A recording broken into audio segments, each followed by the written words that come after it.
Assalomu alaykum qadrli obunachilar va bog'dorchilikka qiziquvchilar. Bugun 2025-yil 4-noyabr.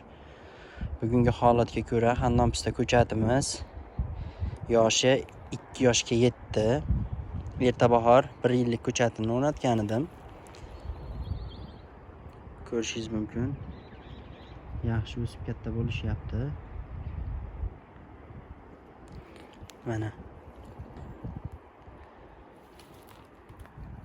avvalgi videolarimda ham ko'rsatgan edim. Bular orasi 4 metr. Eng yaxshi o'lcham 4 ga 4 qilib o'tkazganman. Juda yaxshi katta bo'lishyapti. Eng kichigi 30-40 cm bo'lsa, eng balandda 80-90 cm gacha bordi. Mana ko'rishingiz mumkin. Juda ham yaxshi katta bo'lyapti.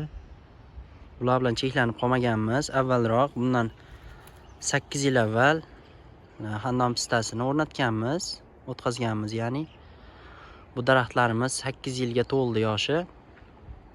Bular 2 yildan beri hosil berib kelyapti. Avvalgi videolarimda ham hammasini batafsil aytib o'tganman.